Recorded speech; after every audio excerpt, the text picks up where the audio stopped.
All the good girls you take out for dinner, but all the bad girls you take out for liquor. All the good girls, they don't pull the trigger, but all the bad girls, they pull it much quicker. It's never too late to get down and party, switching from good to bad, cause you're not a feeling inside, oh inside your body. Let it come out with shots of Bacardi.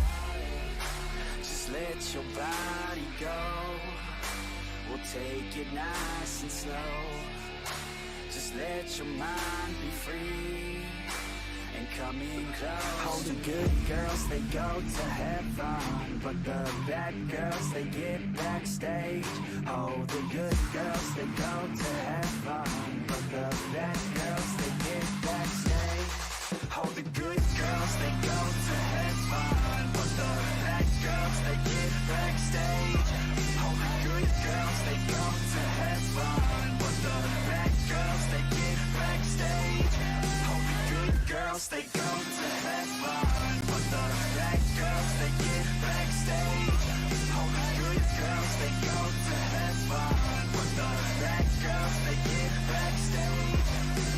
All the good girls, they act like beginners. All the bad girls, they know that they're sinners. All the good girls are really good kissers, but all the bad girls are really good strippers. Baby, don't slow it down, let's keep going. I think that you and I should lose clothing. I think that all good girls just need coaching. So let me show you how, let's get on it. Let your body go. We'll take it nice and slow. Just let your mind be free and come in close. All the good girls, they go to heaven, but the bad girls, they get backstage. Oh, the good girls, they go to heaven, but the bad girls, they get backstage. All the good girls, they go to heaven, but the bad girls, they get backstage. All the good girls, they go to heaven, but the bad girls, they get backstage. All the good girls, they go to heaven, but the bad girls, they get backstage. All the good girls, they go to heaven, but the bad girls, they get backstage. All the good girls, they the bad girls, they oh, the good girls, they but the bad girls, they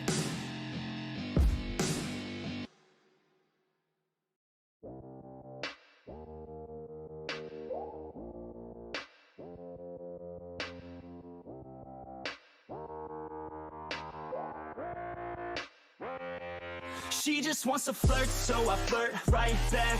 I just put in work, yeah, I work like that. Got me falling and it hurts, yeah, it hurts so bad.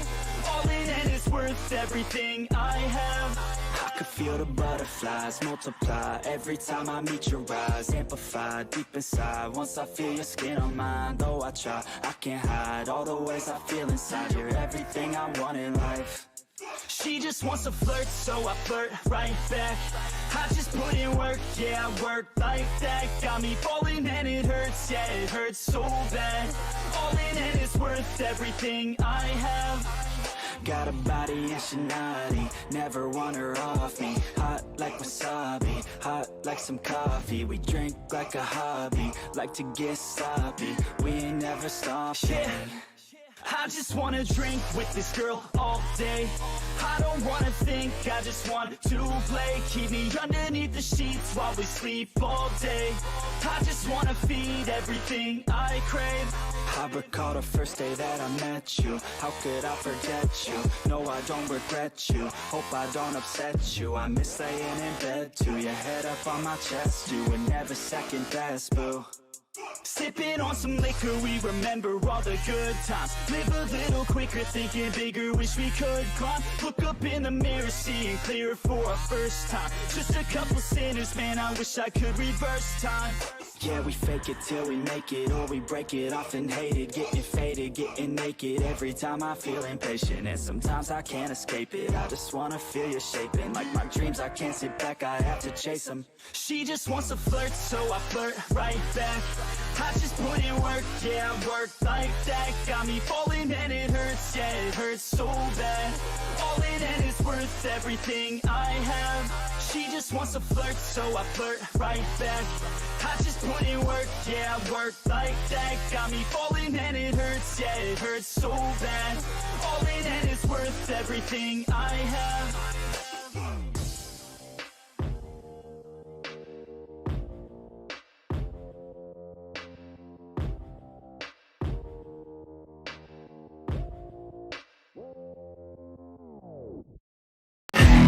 Like J. Cole, it's my first time.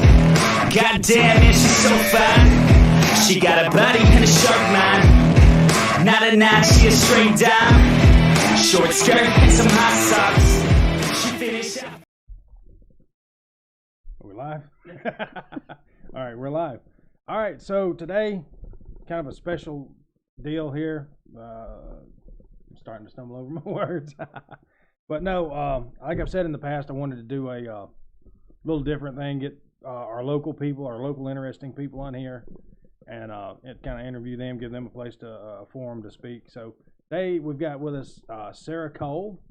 She's a local author, artist, tattoo artist, and musician, and this is her latest book, Heirs of Our Father. You can get it on, where can you get it? Amazon. Amazon? Mm-hmm. Okay. So, how much is it? It's $19.95. $19.95. Okay. Anyway, so tell us about who you are, what makes you tick. What are you up to? How many books have you written? 4. 4? This is the 4th one? Okay. It is. I've been trying to read it since I got it. And I got to, like, the prologue, or prelude, rather. Mm-hmm. And I got to that, and with everything going on, I haven't gotten any further. I was expecting to be at least 3/4 of the way through, give you a little better, so we can talk about it more, because I'm just going to be like lost whenever you talk about it. It's fine. Yeah, so what'd you think of the prologue? It was good. It was good, very well written. There's some big words in there, and I was like, there's words and punctuation. But no, I did. Is it dedicated to anyone? Yeah. You dedicated it to somebody. I did. Who's that? His name was Bill James. Okay. And what, like, is he a relative or? He was a guy that I met as a kid. Okay. Who he grew up to as a kid. He was like this very quiet gamer type of kid, and he was very much so an introvert. And I met him as a kid up in Tennessee, and he grew up to be this amazing person, and somehow we ended up crossing paths as adults again. Okay. And he brought up this idea to write this book, and then halfway in the middle of coming up with the storyline, he got diagnosed with cancer.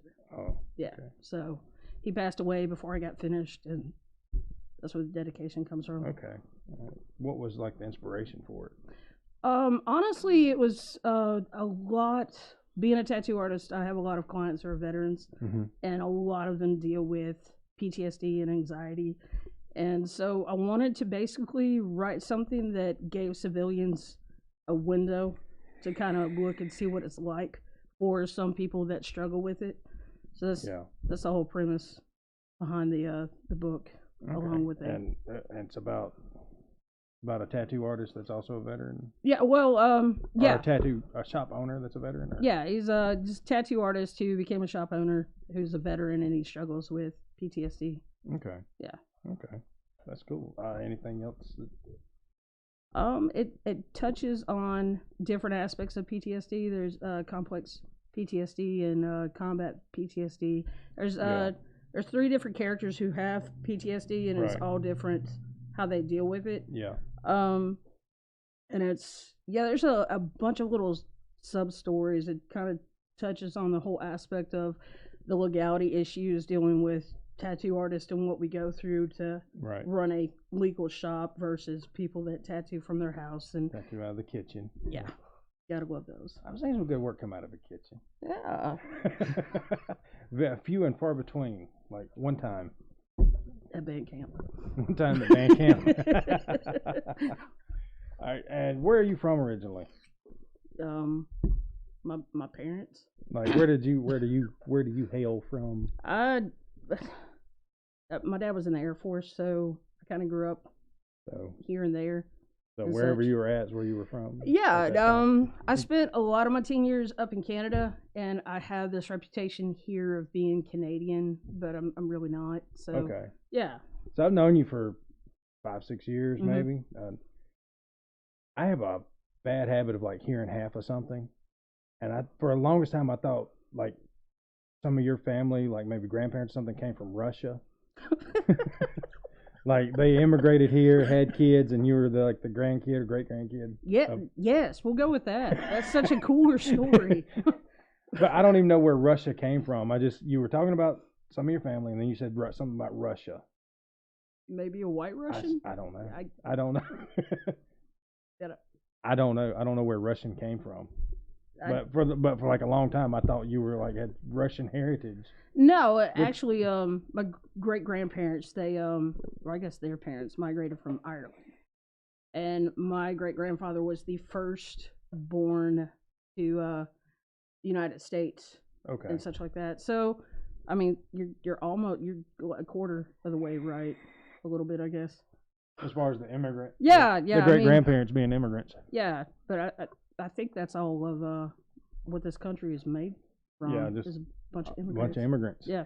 Just run roughshod over the people that were already here and just take shit from them. Yes, that. Yeah. Europeans were notorious. I mean, the English especially were notorious for just, hey, we like this place. Yeah, my piercer's daughter had to be Christopher Columbus for some sort of thing for school, and I wanted so badly to write her script for her. Her mom was like, no, and I'm like, please, just a little bit. Just a little bit. Just a little bit. The true story of Christopher Columbus. That was some dark stuff because like when you're a kid, Christopher Columbus, Nina Pinta, Santa Maria, they found that it's like everybody's getting along, holly jolly, you know. There's like pictures of Thanksgiving were this happy time, and and then when you get into college or a little bit older, you realize that it's all a lie. Yeah, just a lot of raping and pillaging and just destroying, murdering and smallpox. Yeah. Germ warfare. Good times. Hey, we need some blankets. Oh yeah. We need some land, and here's some good blankets for you. America. And America's got a dark past when you get to digging into it. Like some of the more well-known people in history that maybe settled parts of America. It's like pretty dark stuff. They're pretty brutal. Yeah, but I mean, it's the best way to look at that, I think, is to learn from it and don't try to murder anybody. Yeah, don't murder people. Yeah, it takes way more muscles to murder somebody than to just smile. Yeah, the flu, don't go out, don't cough in anybody's face. Yeah. Just, you know. What kind of music? What got you into music, though? Church. Church? Yeah. You've never seemed like a churchy person. So funny. My grandfather Not that you're not that I think you're a bad, immoral person. I just never saw you as being like a church-going type person. No, my mom was a single parent a lot. So she worked a lot, odd and end jobs and everything. And a lot of the times she didn't have a sitter, but she had parents who were missionaries. And so I had a lot of my morals actually stem from that. Okay. Yeah. All right. Let me take a look at this real quick. I'm trying to do this as professional. I've never interviewed anybody before. Can you tell? Oh, you're fine. You're doing a wonderful job. It's about your early life, like some of the people that inspired you and kind of helped mold you into where you're at today. I would have to say because you're pretty well educated and a lot more educated than some people would think of somebody that runs a tattoo shop would be. No. No, you've been to college like way more. Haven't you been to college like 2 or 3 times? Yeah, that a lot of times people thought I was gonna like just make a career out of it because I was there for so long. No, my grandfather was he had a doctorate in theology, and cool. he was a major influence in my life. And he was a preacher, a Southern Baptist preacher, but he didn't try to shove that down anybody's throat in the household, but he kind of, encouraged it a little bit, but he just like, you have to believe the same way that I do. He actually encouraged me to go and venture out to other denominations and other churches to see if I liked it. And but a lot of the times, what worked for you. Yeah. And a lot of the times whenever I made a mistake as a kid, because all kids do, instead of like doing the whole disciplinary action that you would think in the South, he would have me look up scriptures in the Bible and then write just on a single page, a paragraph or two of what I thought it meant, why he wanted me to look this up, and how it interacted with what I did wrong. And by the end of it, I was in tears and apologizing and was like, I have failed you and all this sort of stuff. But but he was the main person in my life who influenced me a lot with everything that I do. Okay. Yeah. All right. So that was like a form of punishment, like to reading the Bible. Yeah. Being a Southern Baptist, it's going to be King James, and these and thous and big ats, and So that was like, you did something wrong, he would like maybe scold you, and then like, here, go look this up. This is why we don't do this. My grandfather was he had a temper, so he said, and I was always scared to see it. Yeah. Because he would only talk about it. And about the time when he was 10, and he almost cut off a kid's ear because the kid called him fat or something. But so I was always scared to see him reach that point. And he was just the type of man that you did not want to disappoint. Right. And so whenever he would look at you and give you this, what we called in my house, come to Jesus meeting. Yeah. He would just look at you and like, I'm so disappointed in you. And it would just, the way he said it, Please don't cut off my ear. I would just feel so bad. And I'm like, I'm so sorry. Like, I failed you. I need to go do something about that. But sorry, bro. All right, I'm looking at the live chat here. Lacey Walter said Jewish Canadian. That's a lie. Kind of. Kind of. My grandmother was my family got into the whole thing of the DNA testing. Yeah, aspect. I wanted to do that.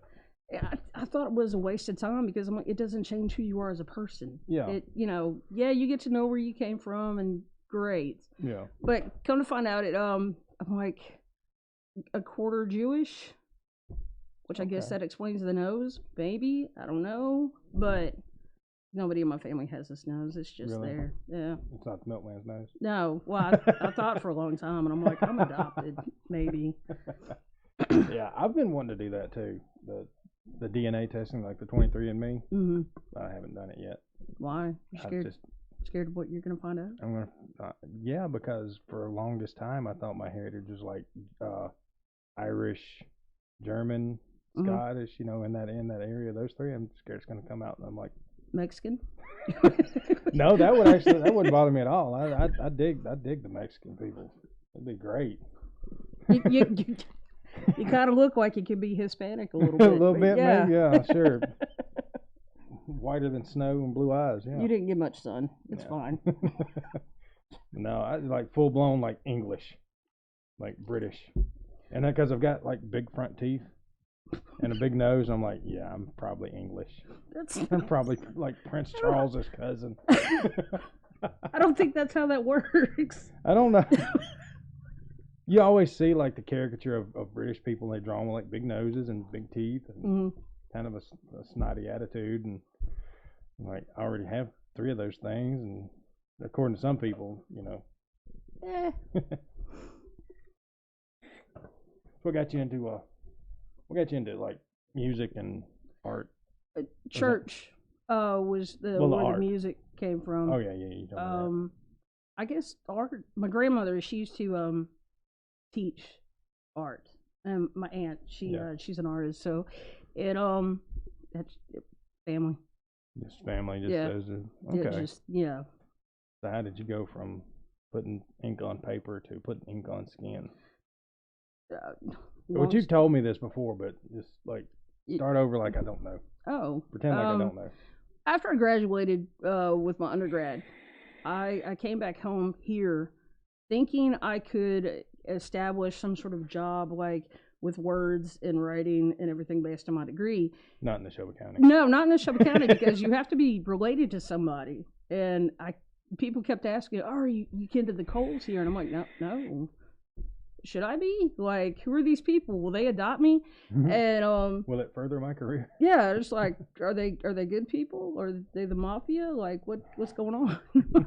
But it's just I kept getting turned down, and I went to the extreme of actually trying to get a job at a fast food restaurant, and they saw that I had a degree, and it's like, we can't hire you. And I'm like, I have student loans. I need to pay. I'm too smart to flip burgers, but don't know the right people to. Yeah. So Well, that's how it is. It's Philadelphia has grown a lot, but it still has that small town. Like, you got to know somebody to get in. Like, pretty much every job I've had came from pestering somebody or knowing somebody that could pester them for me. Yeah. Like, I always worked for my grandfather, and for the longest time. And it was like 23, 24, $150 a week, wasn't cutting it. I was like 23. I was living at home with my parents, right? So I applied for a job at Walmart. Mm-hmm. And I figured out early on that you have to pester the higher ups. Maybe that's where I went wrong. Might be. But I actually it somehow the gods have thought it to be funny for me to be in between houses there for a little while. Yeah. So luckily this family took me in. They kind of adopted me for 6 weeks. It was so nice. And I got to share a room and a bunk bed with my then 8-year-old. And I was at one of the 24-hour places in town. I was at Huddle House, and somebody saw me drawing a portrait of this lady and her daughter that I was doing out of kindness. And so, you know what, you should tattoo. And I'm like, yeah, I like shrugged it off, and I was, because I was brought up in church and that just sort of thing. I was like, it was very taboo to me, and I'm like, I don't even know anybody with tattoos, and it's just, I don't know, and it's just, I thought about it long and hard, and I'm like, maybe if I ever got the opportunity, maybe that would be a thing I could do. And I ended up befriending this guy who claimed to be a tattoo artist. You know, so you should come by this shop that I work at, and see what happens. And I was like, I don't really know about that. He's like, well, can you draw my kids for me at least? I was like, that I can do. And he's like, all right, well, come by this shop and I'll give you the picture of my kids and you can draw them for me, and then, whatever. So I ended up doing that. I got lost trying to find this shop. Like, I kept getting turned around, and it took me like 4 different tries to find this exact location. Yeah. And I when I did find it, I walked in and he gave me the pictures of his kids and everything like that. And while I was waiting, I drew on the chalkboard of like this little mountain scenery aspect, and I left. And within like 2 hours, the owner's wife contacted me on Facebook. Okay. Yeah. So that's how that happened. Well, see, Philadelphia didn't even have just for like people that don't know, like, Philadelphia didn't even have a tattoo shop until like 10 years ago. 10 or 12, hasn't been? No, what was it? Used to be one on 16 that I can't think of the name off my head. Right. I don't think a lot of people knew about that one though. Because the only one that I knew about was that. Do what? The one over there by Rat. Oh. Like the River Rat used to be shirts? Okay. Oh, yeah, that's right. Yeah, it was by the pool. I think it was back in like 2000s, because when I was a teenager, I was like painting pool halls and stuff like that. And I was trying to find other work to do, and somebody sent me up here to the pool hall, and they said, well, go try the tattoo shop. Maybe they'll let you. And I'm like, I'm not going in there. Like, I'll get shot or something. Yeah. But, do what? Infected images. Inflicted. Well, he said infected. It's inflicted. I went to the chat. I wasn't ignoring you. I went to the chat, like, asking if people had questions. Okay, inflicted. Infected image. Oh.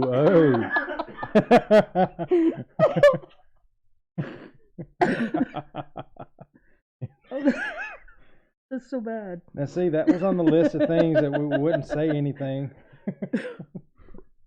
No, it's fine. We don't want to hold one shop above any others, and then he comes in there with that.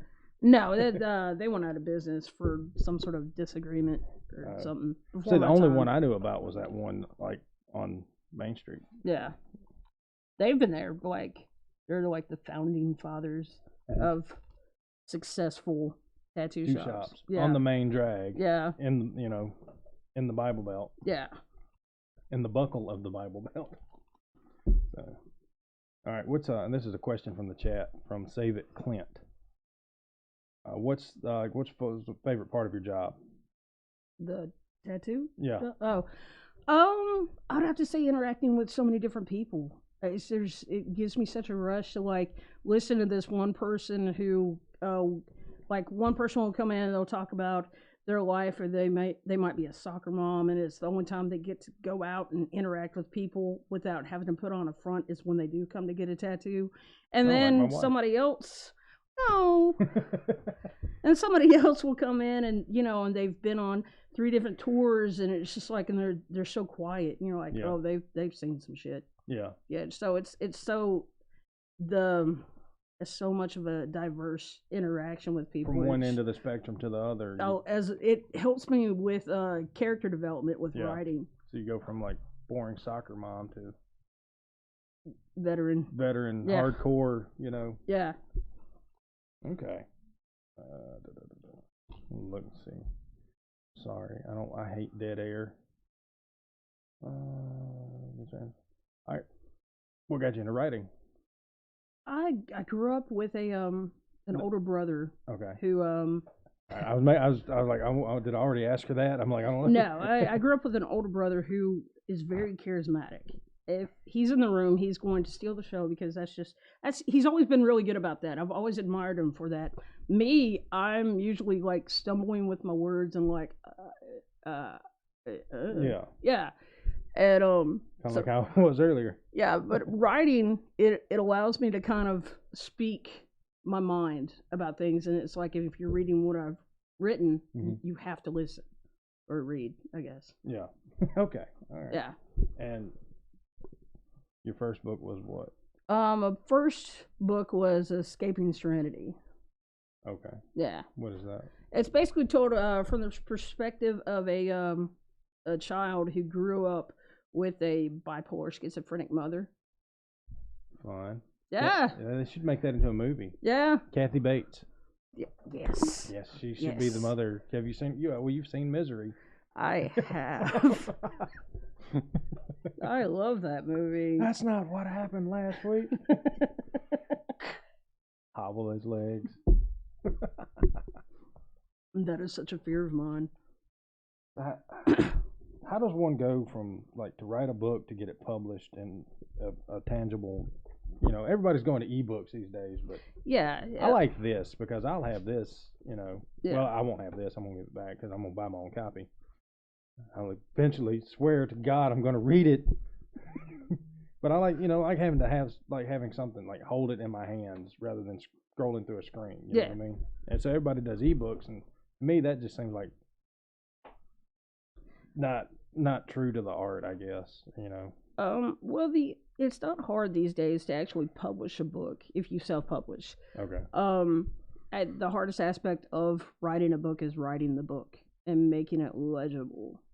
Because there's a lot of people out there, they think that oh, I should write a book. My life should be a story. It should be a book. And then they'll go to start it, and then they don't finish it. And the hardest thing about writing is finishing what you started. Yeah. Because a lot of writers procrastinate. How do you get published if you don't? Traditional publishing, you have to submit your work to publisher houses and publishing houses, and then if they like you, they'll publish you. If they don't, they send you this letter that makes you feel this big, and it's it's not you, it's us. We're just not into it. When in actuality, like a breakup letter. Yeah, it's break up before the relationship starts. Well, I asked because I know another guy that he wrote some books, and they were published, and I had like a couple of copies of them. I read them, and he was, the way he talked, getting an actual publisher to get it in a but in a physical form was like a pain in the ass. It is, because you have to get somebody that sees what you're talking about, sees your vision, and has faith in you as a person and a writer. Because they're going to be sinking money into putting it on. What a lot of people are doing nowadays is independent publishing, and places like Amazon that make it so easy. So on the Amazon, is that an ebook? Yeah, you can right now, I think until the 22nd, you can actually download Heirs of Our Father for $4.99. Okay. Yeah. And to get the the paperback version, that's still $19.95. And you order that on Amazon also? Yeah. Okay. Okay, so Amazon's. Yeah. I'm just like, how does this happen? You know, how does it work? It just it's Amazon makes it. I used to go through Create Space. Okay. Because. So are there like several of these printed, or do you order like a paper version and they print it and send print it? on demand. Print on demand. Mm-hmm. Okay. All right. Yeah. Okay. I didn't know. Yeah. I'm dumb. No. I don't know how things work. Let's see. Let me look at the chat and see if anybody's got anything. Oh yeah, there's a link. Alex posted a link, and I need to make sure that goes into our description for later. Okay, what authors inspires you and why? That's a comment from Lacey. That's your hole puncher. That's the shop's hole puncher. Hole puncher. Hemingway, without a doubt, hands down. Hemingway, as far as classic writing, he's an asshole. Yeah. Like he was not ashamed of being an asshole. The way he writes displays he's an asshole, because he believes firmly in he died, but he believed firmly in this technique called the iceberg theory. And what it basically indicated was that he would write just the brisk top of what the story was about, and you had to figure out what the story was really about. And that's such an asshole move. Yeah. And I love it so much. Almost like some Tarantino kind of stuff. Yeah, a little bit. I mean, as far as current writers who are alive, Gaiman is up there. Joe Hill, Stephen King, just because who doesn't like Stephen King? Anybody who says that they don't like Stephen King, they get booed. Boo. Boo. Not that I don't like Stephen King, I just Pet Sematary I don't like. The remake or the original? Or the either actual one, book? Either one, any of it. I just don't like anything that deals with kids getting killed and being brought back as zombies and having to be killed. It disturbs me to like see a kid, you know. I don't know. That's just, you don't mess with kids. You're okay with a car killing people, but a kid killing people is? The kid getting killed. Oh. Yeah, I don't dig that. What do you mean he came back to life? And then I don't like zombie kids. It's just, you don't mess with kids. It's like the only thing left in the world that hasn't been fucked up. I see your point there. Yeah.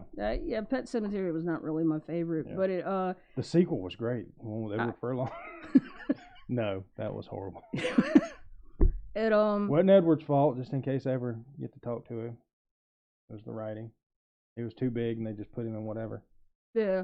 But it what I liked about Stephen King's stuff, but like back in the 80s, is the movies that got put on TV. Yeah. He would have such awkward roles, and he would just like Absolutely. You could tell that he was just in it, just like, what do I do with my hands? Like in Pet Sematary, he was the minister. Yeah. And I'm like, that he just doesn't fit at all.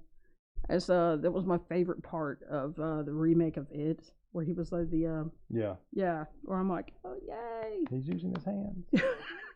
Or did he? I don't remember. I watched the remake of It. Yeah, he was he ran the secondhand shop where Bill bought the bicycle. Yeah. Yeah. Okay. And he was sitting there like complaining about Bill, which the aspect of that, I find it so funny because Stephen King, every single one of his stories, he puts himself at somewhere there's a writer. Yeah. And Hemingway did the same thing.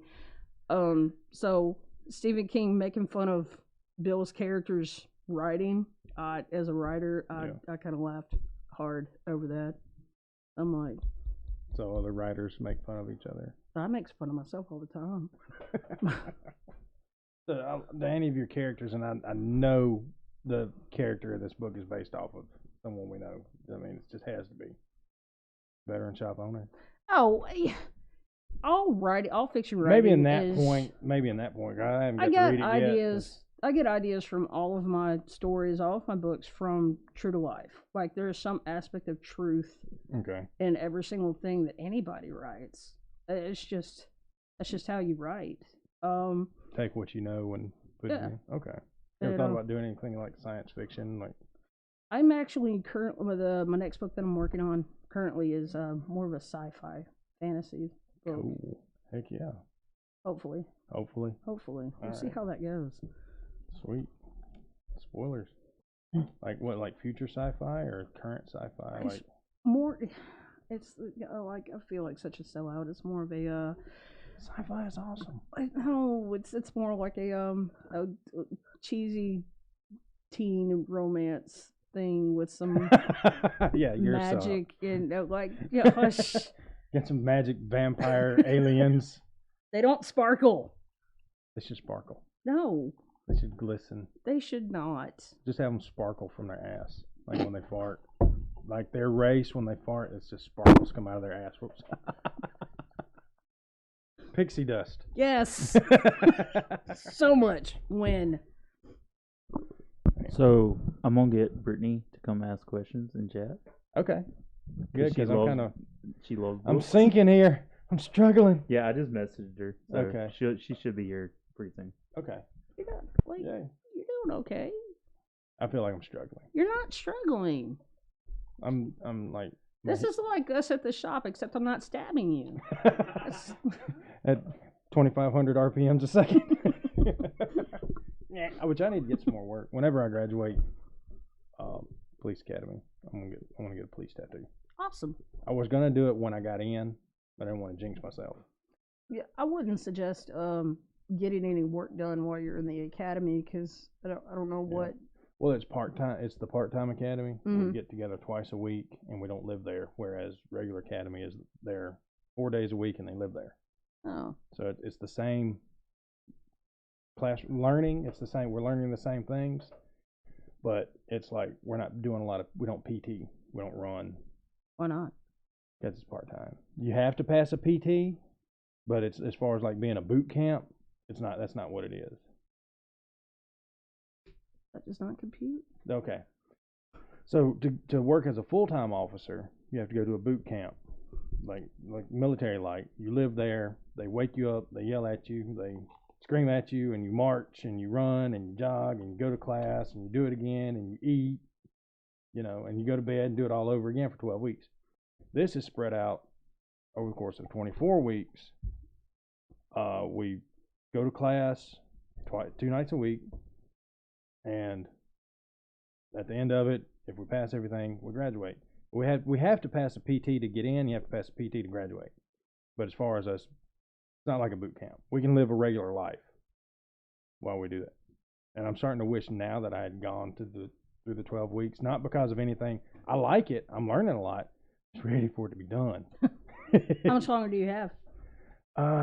April. Yay! I think April. So we're April almost. What? I have to look. Oh. I've got our schedule and all printed out, and every class. Our schedule was 3 pages, single space, just this class, like the dates.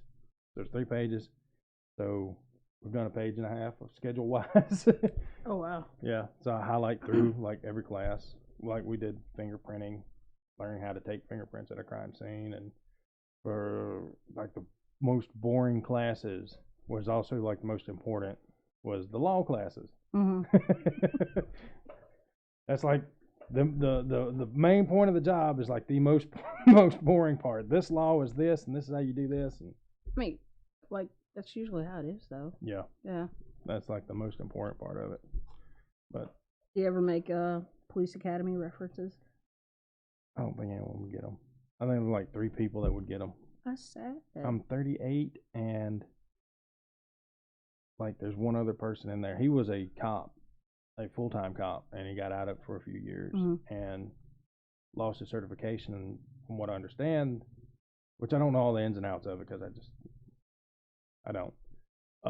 He when he wanted to get back into it, their agreement was that he went through this, because a lot it's changed in law enforcement in 10 years. Go through this part, and he can have his certification back and work full time.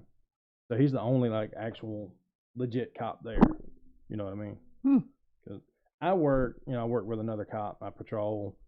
I can't write tickets unless, I can pull them over and get the other cop to come. You pull somebody over, it's like, wait a minute, just wait right here, don't move. Stay here, make it last a lot longer. Has anybody ever tried to flee? No? We were working a roadblock one time, and a guy turned around on us. And I went and got him. Yeah. I've done that before. I have too. The very first time I had my car searched and my person searched, and I can smell alcohol on you. I haven't drank in 2 weeks, dude. Oh wow. But yeah, because I had just gotten the car. Mm-hmm. The tag was out. It was during Christmas, so everything was closed, so I couldn't go get a tag.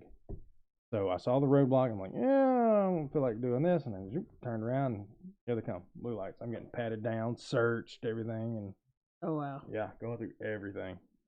Oh. So you were treated like a criminal. Oh, it's against the law to try to run from a roadblock. So I technically was a criminal at that moment until they found out that I wasn't. Thug Guilty life. until proven innocent. Thug life. Thug life. Hardcore, avoiding roadblocks. I mean, we've all done it. I used to actually, when I was first got my license, I didn't realize that when you got a ticket, you should pay for it. Yeah. I didn't know. Just because my grandparents kind of spoiled me, I guess you could say. Yeah. So I would get speeding tickets, and I'm like, it'll go away. It's fine. Yeah. About 10 years. Yeah. Well, I mean, what ended up happening was my license got suspended, but nobody ever took it away from me. It's like, well, your license are suspended. I'm like, oh, I didn't know. And it's like, okay, well, here you go. Get that taken care of. And I would just kind of put it off up until the point that I found out there was a bench warrant for me, Yeah. and they threatened to put me in jail. My kid was 2, and I was crying, and I called my dad, who's a cop, and I'm like, what am I gonna do? And he's like, well, how much do you owe? And I was like, it's $4,900. There was a couple of no insurance tickets in that. Yeah, in any event.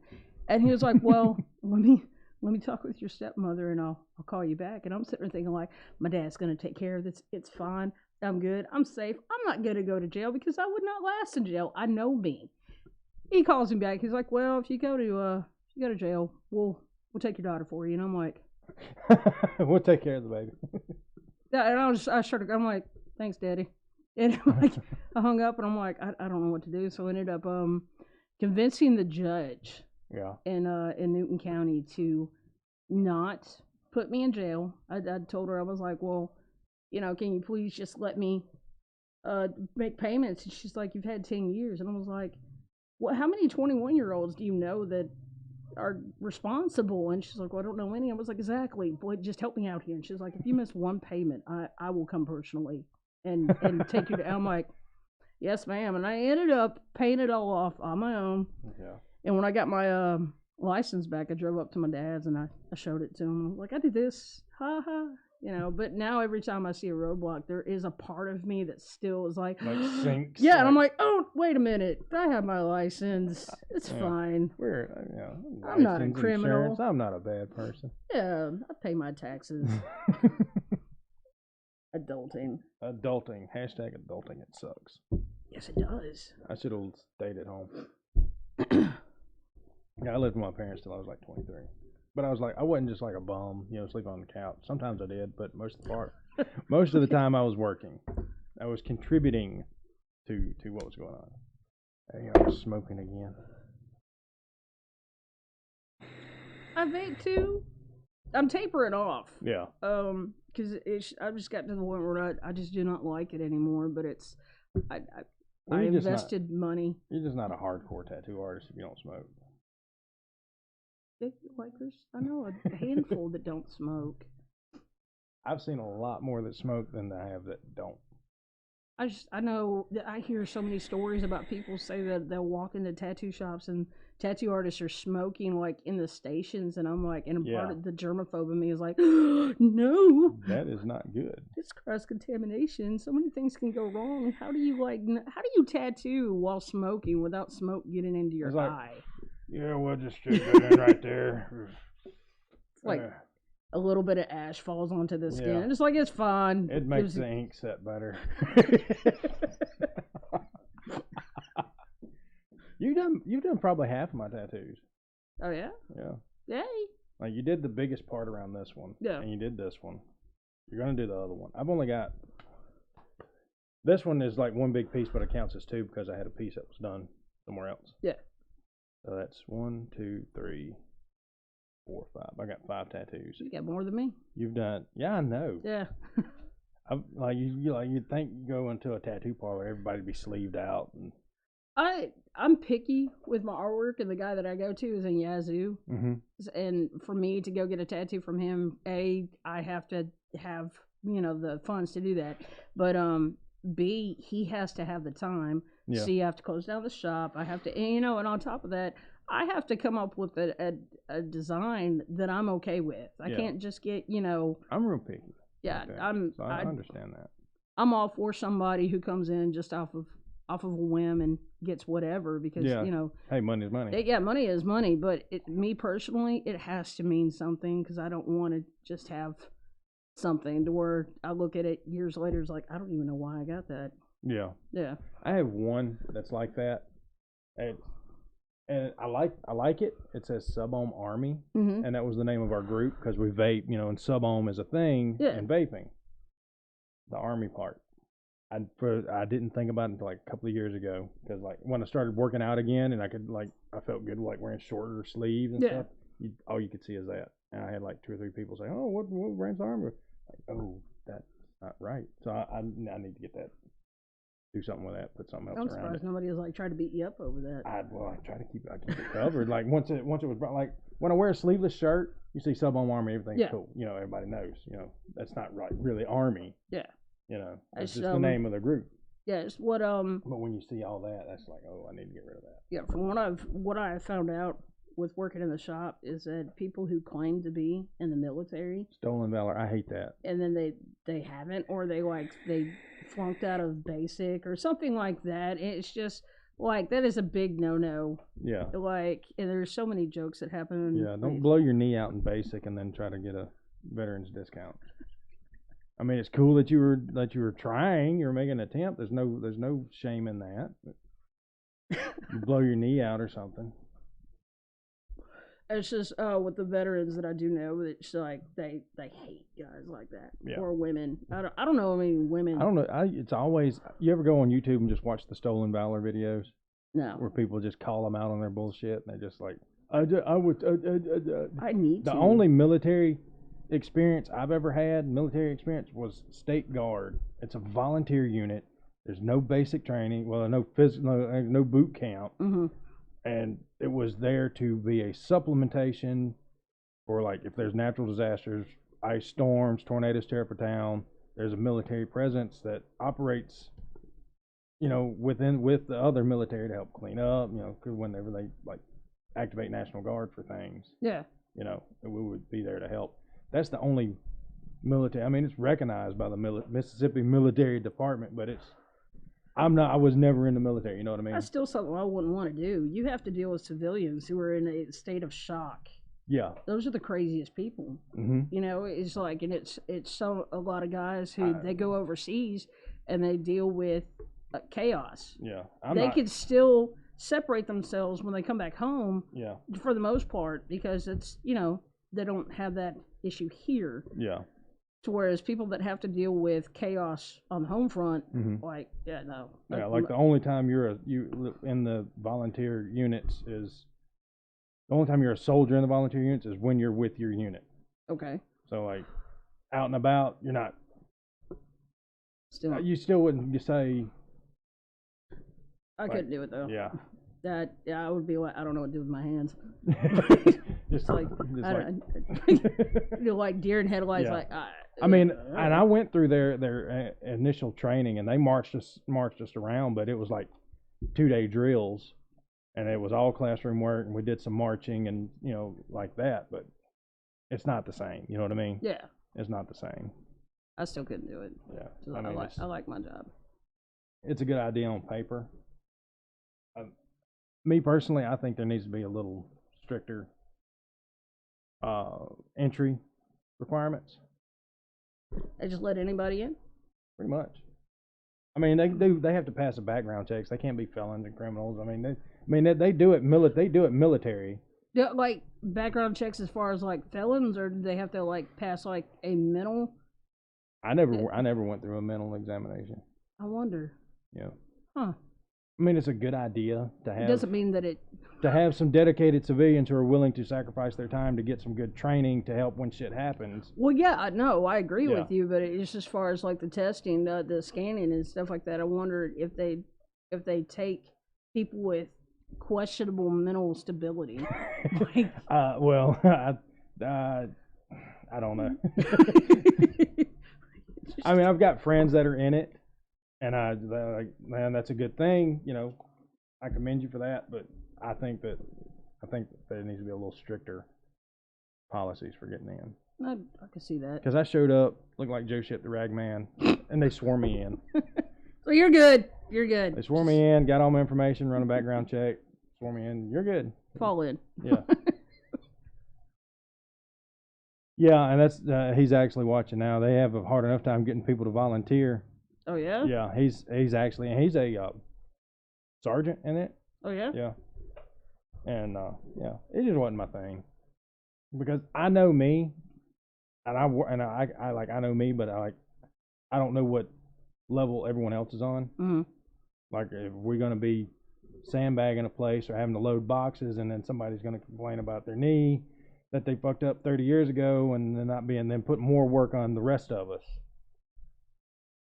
Yeah, I know me. I could do that. So I commend you for even attempting that kind of lifestyle. Because Yeah, he's a staff sergeant. I could not. Yeah. Like And he's one of the people that knows his shit. Like he got in it and he learned everything and worked his way up.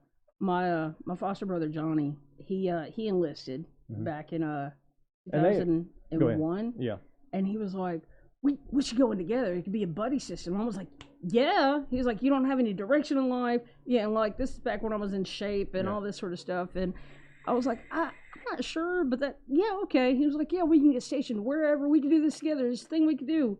What did he do that very evening, the day before he was going to take me up to the recruiter and all that sort of stuff? We rented Jarhead. And that scene with the live fire. Yeah, I'm like, nope, that would be me. No, you're on your own. Yeah. I will be here waiting for you. Yeah. But the good thing about it is that there were prior regular military people in there to make sure everybody had their shit straight. But I still think that I think you got to be able to pass a physical. Is what I'm saying. You need to be able to run 1.5 miles based on your age, do so many push-ups, Same thing I had to do with part-time police academy. Yeah. Staying that way is on you, but to get in, I think that would. And even with volunteer, you get a hard time getting anyone to want to do it. Yeah. So I don't know. It's like let everybody in. If they make a disturbance, we kick them out, or make it even. No suit for you. Yeah. Yeah, and they work with regular military. They train with regular military, so it's not like they're separate. Mm-hmm. But I don't know, and I wasn't in it that long. Yeah, I had a lot of shit going on. I'm like, man, I don't have time. I want to do it. I mean, but I did get a crap ton of good training. Like if you were to start bleeding right now, you're good. That's good because like other way around to be like, I don't know what to do with my hands. He would be able to help. Yep, he's volunteer fire department. They do a lot of good training. It's good stuff. That's cool. I got a lot of good training in it though, but not enough to say like sub-on army to get a state guard tattoo. If I had stayed in it and And another thing, I hate shaving, being barefaced or the little perv mustache. Yeah, me too. Yeah. Like I just Like, we're a volunteer group. Can we just have short goatees? Well, what if you had to wear a gas mask? That's why I said short. Bigger gas mask. request like the man bun too. No, you need to look straight, but I don't. That Texas State Guard gets paid. Oh yeah. Yeah, the only time we'd get paid is if we're activated. Yeah. I still couldn't do that because it's It is kind of. people- Go ahead. people by themselves it's fine. Yeah. Like if a disaster occurs and it's one singular person, they are completely level-headed. They panic a little bit, but they kind of get what they need to get done. You put a group of people in a panic situation, there's nothing but chaos and everybody's dumb. Yeah. It's like they panic, it's just, I could do it. So, bravo. Right. Chat's a little behind. What do you mean that's what I said, Alex? He said that's what I said. Normally we would pull up the live chat, but I don't know if I don't think we said. Yeah, we didn't set that up because I wasn't planning on doing that. Originally, I was just going to record this. See, that's what I thought this was. And then you're like, we're going to go live. We're just going to go live. Great. The Wi-Fi at the house isn't working. Yeah. She's gonna send me questions. Okay. Awesome. Yeah. That heater's so loud. But Yeah. God bless heaters. Yeah. That little heater is awesome. It's What? loud. It's old. Is that what that is? That is a heater. I didn't know what that It's was. a standing file. Like, oh yeah, if he could at least keep his goatee, he'd go back in. 'Cause I don't look right. The last time I had a clean face, I was 40 pounds heavier than I am now. Are you the one of the guys that if you have like a clean face, you look like you're 12? Yeah. Fun fact: whenever I first met Christina, whenever she first saw my face, Mm-hmm. I was a buff dude back then, but I was clean shaven, and she Mhm. saw my pictures like he's 12. I had 18-inch arms and a barrel chest, and he's 12. She wasn't paying attention. Yeah, I met her on Yahoo Personals. Oh yeah. Yeah, I even paid like $14.99 so I could actually talk to her rather than just see her face. Oh, Yeah, well, that's cool. that's kind of creepy. I mean, No. early 2000s, meeting your future wife online was kind of weird. That's it's become more of a norm now, except for people who catfish. Yeah. That's always interesting. Well, I mean, then I met her in person like a couple weeks later. I was dating somebody, and she was friends with somebody that was like, we all knew the same people. Ah, Yeah. So I'm talking to Christina outside the movie theater while the girl that I was dating at the time got pissed off and left. why'd she get pissed off? Because I was talking to Christina. How dare you? How dare I? But Yeah, send in the baby-faced army for the assault on Golden Corral. That's volunteer army joke. So The assault on Golden Corral. Because we always ate. there's nothing wrong with eating. so We'd march across where our base was. There was a restaurant there, and they gave us good discounts because Was it the Golden Corral? no, Oh. it was a fish house. Oh. And we They would don't march have those in here. formation, have people blocking traffic and high vis vests blocking traffic, and we'd march in formation across. Being a little extra. Just to go across the street.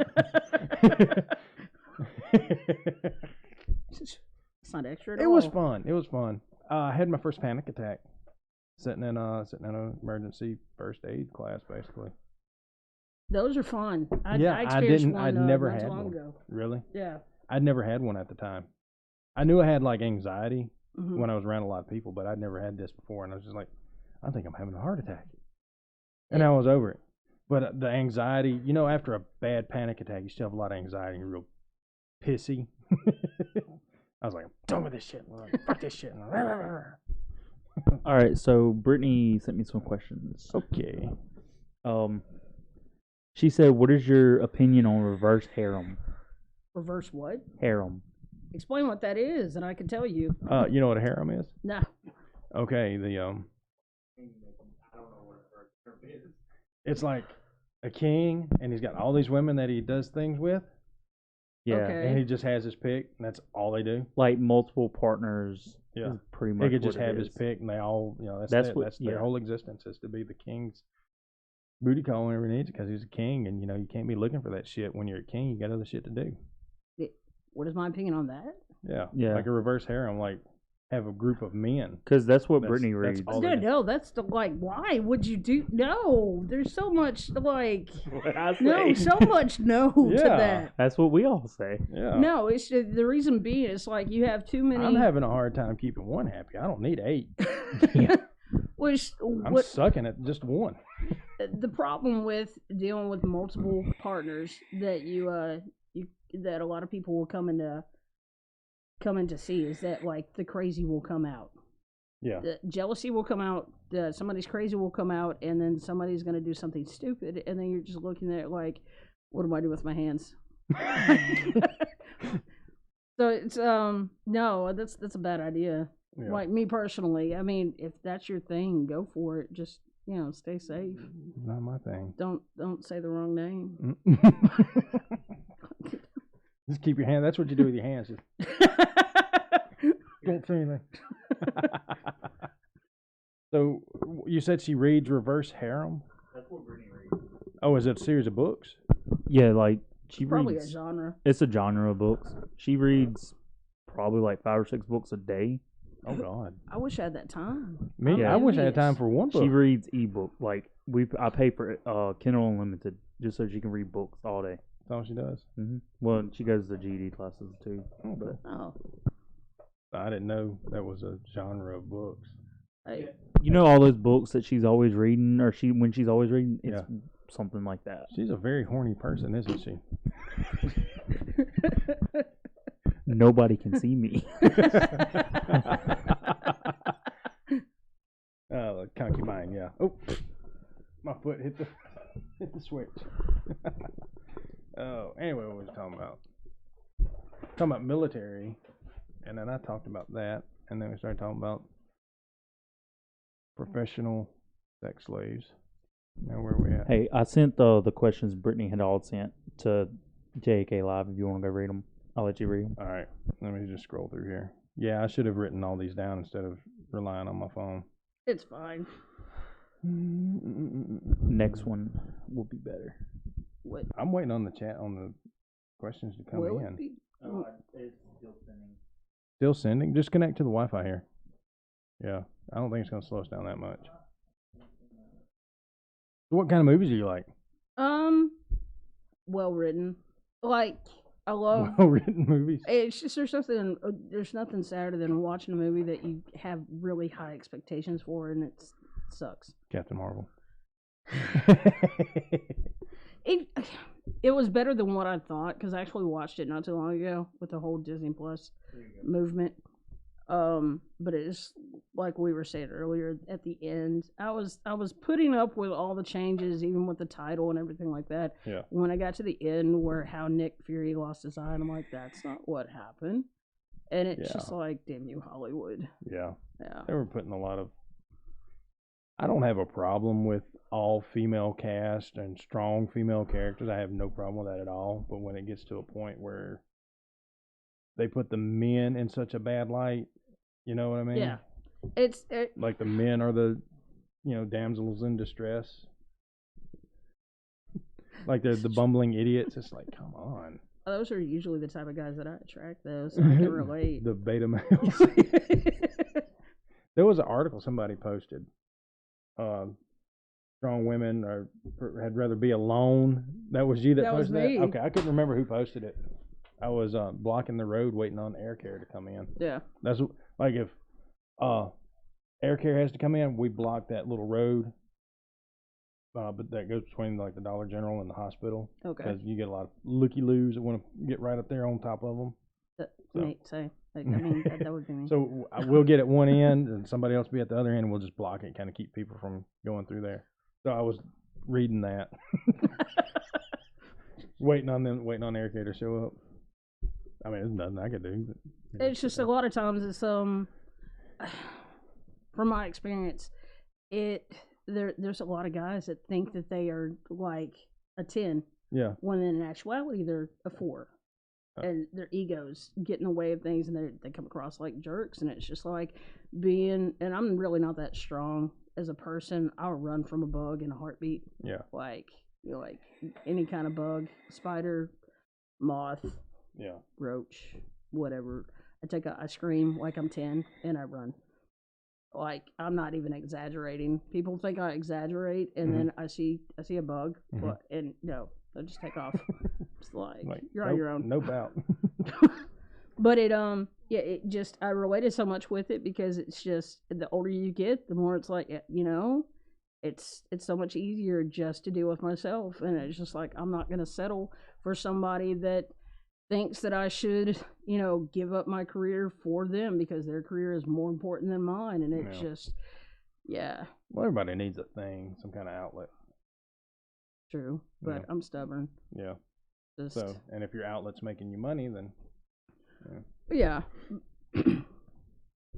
Yeah. I can get that. I mean, I wouldn't want to be with somebody that is solely dependent on me. Like, want me, yeah. Need me, no. Yeah. You know what I mean? Yeah. Like, I dated this guy one time, and he, and when we first initially started dating, he was about like, I'm gonna go to, get my doctorate. You're gonna get your master's. We're gonna like kind of take over the world. I'm like, yeah, we are. And then when he got comfortable with the relationship, he was starting to push the idea of me working at Best Buy, to where he could go on and get his doctorate. And I'm like, wait a minute, like, no, this is not what I signed up for. And it's that's initially what caused us to kind of go our separate ways. Yeah.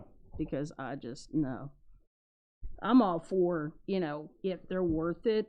I mean, I have caught myself making somebody a sandwich, all joking aside, like, if they're worth it. But but when it comes to me having to bow down to somebody else's ego, my ego gets in the way, and I'm like, nope. Yeah, you ever run into those prissy boys that make a lot of money and think their shit doesn't stink? I've dated a couple. I think because they make $100,000 a year, they just claim they do. They claim they do, and they think that they're all that in a bag of chips, when in actuality they're barely have the skill set to tie their own shoes. Like, you've met them, haven't you? I was about to ask him, like, do you know who I'm thinking of? That's like dead on the money.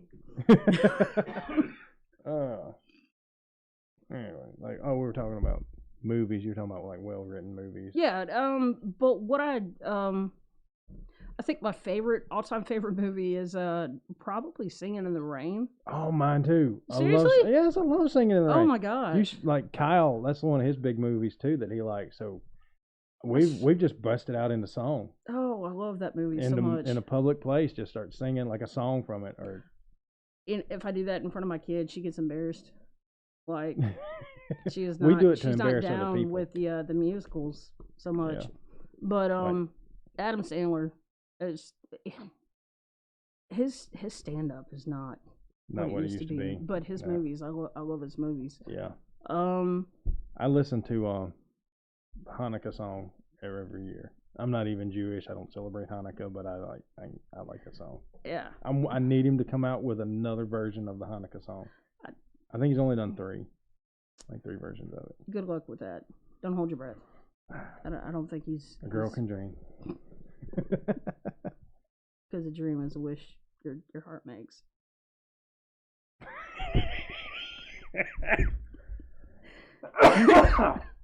Oh my God! You see the memes? She believed, and they capitalized like he lied. I did that to somebody's post. Oh my goodness! She posted it. It was like a cool saying, like, yeah, I get it, but I'm gonna be a dick. She believed, and I capitalized the other letters to say he lied. But as far as I could really watch anything. I was homeschooled as a kid. Me too. Yeah. Awesome. Yeah. So I didn't have a lot of interaction with people, so I don't people that well. I don't either. I have social anxiety, like, oh my goodness. But what I did have was network TV and movies. So there's a lot of movies that I've watched. I can't remember all of their names, but it's as an adult, I sadly have a collection of a bunch of movies that I'll categorize by producer, director, or actor, and like any kind of movie. Yeah, honestly. I don't think I've watched anything that wasn't made by Marvel in the last 10 years. Like a few things, but I've been on this Marvel train. Like that's like nothing's holding up to it. Like nothing's giving me that excitement. What'd you think of Black Panther? I really liked it. Really? Yeah. You didn't think it was too political? A little bit too political, and really you could have not watched it and known exactly what was going on, but you kind of have to watch. You kind of have to watch all of them. You have to watch it to get the memes. Yeah, I need the memes. Yeah, Wakanda forever. Yeah. I liked it. I'm looking forward to the second one. What did you do? You had one job. You had one job. He took us all the way back to the beginning. Hi, I'm James. I went one too many. Oh, on the scene switcher? Yeah.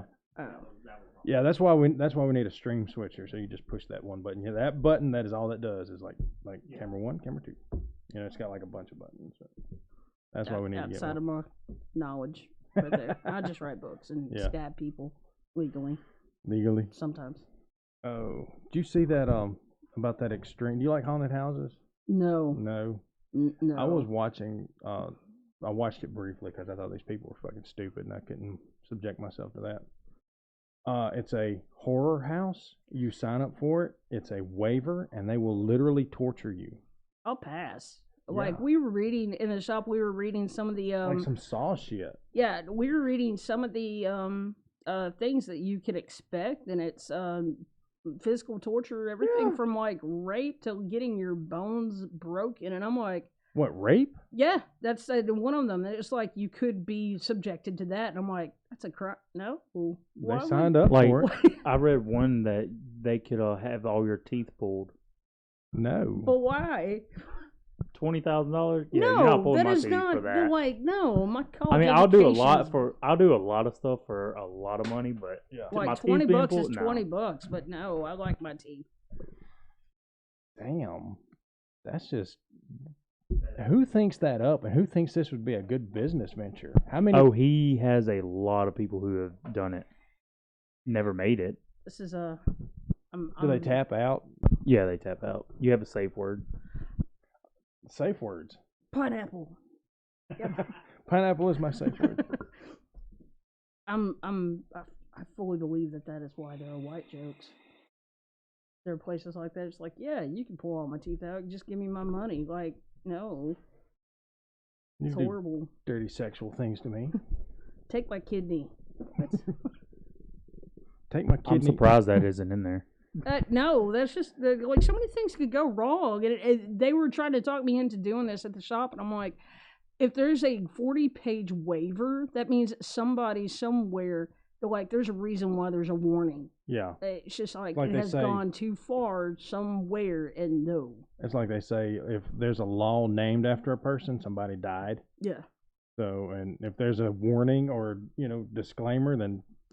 It's like the warning labels on shampoo bottles is like, do not ingest. Like, there's somebody somewhere that tried to eat shampoo, and it's like, I kind of want to meet that person just to see what type of person they are. Some guy sitting in a courtroom with his testicles in a jar saying, but Your Honor, it said I had to go outside to use it. External use. Yeah. External use only. I had to go outside to use it. Oh, that's so bad. Oh. Did you hear about the Alabama, what is she, governor, mayor, or something, signed into law for chemical castration for pedophiles? How does that work? Chemical? I don't know. Is it acid involved? And if so, how do they contain that? I don't know. That's kind of cool. Yeah. Well, not for the people getting castrated, but wait a minute. Like, well, I guess there's female castration. I was about to say, like, what? You just cut their fingers off. No. Oh my gosh. No, there's actually tribes in Africa that will that Oh, the castrate. female circumcision. Yeah, they will. Have you ever looked that up? I had to do a paper on it in school. It's horrible. There was a sequel to The Color Purple. I cannot, for the life of me, think of the name of this book. Color Purple too. No, but it that's the color it, fuchsia.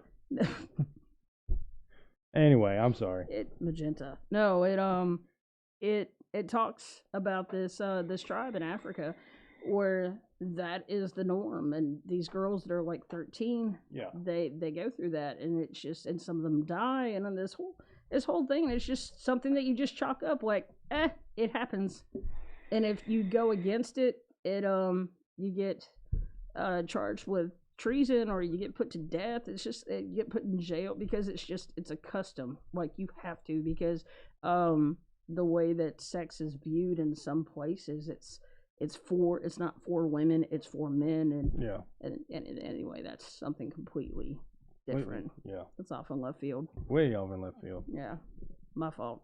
That's fine. Yeah. So Alabama. I'm the one that brought it up. So Alabama. Roll Tide. Roll Tide. Did they win, or? Well, probably. I don't. Against Mississippi State. Yeah, it was an ass whooping. They beat them on Mississippi State, and they lost to Ole Miss. I mean, not Ole Miss, LSU. They lost. They lost LSU. What, last week? I don't follow football. Yes. So many people follow football here, and it's just, I was saying last night that there's part of me that wants to, like, just randomly bring up hockey just to throw people off. Like, wait, what? What football team is that? Powerlifting is my thing. They go off talking about football. I'm like, well, Ed Cohen's the greatest powerlifter of all time. And they're like, who?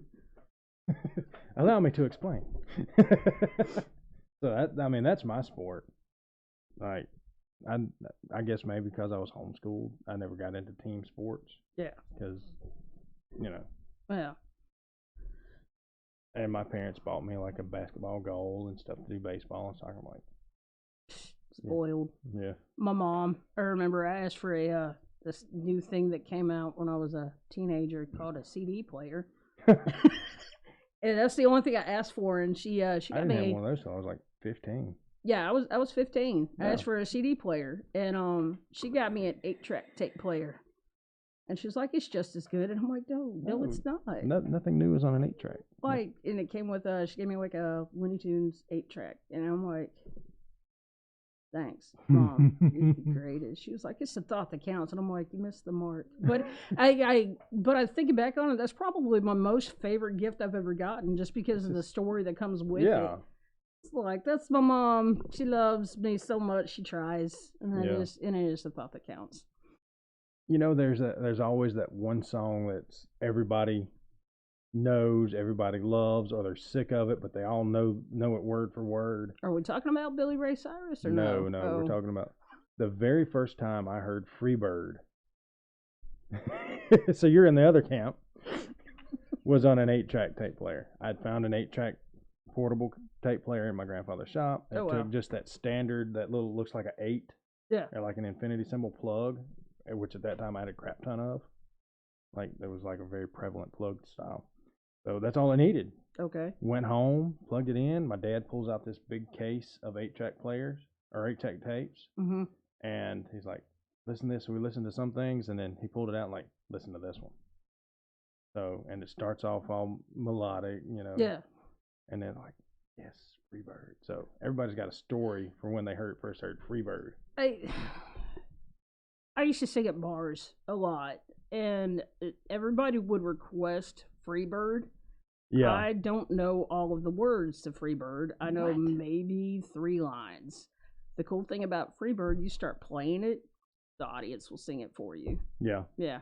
So Everybody it's like, everybody now, and then you just play the chords, and it's the same thing over and over again. Yeah. And it's like, so it's like you kind of get away with not knowing the song. I used to be able to play that little rhythm part. I have no rhythm, like, at all. It was in dropped E?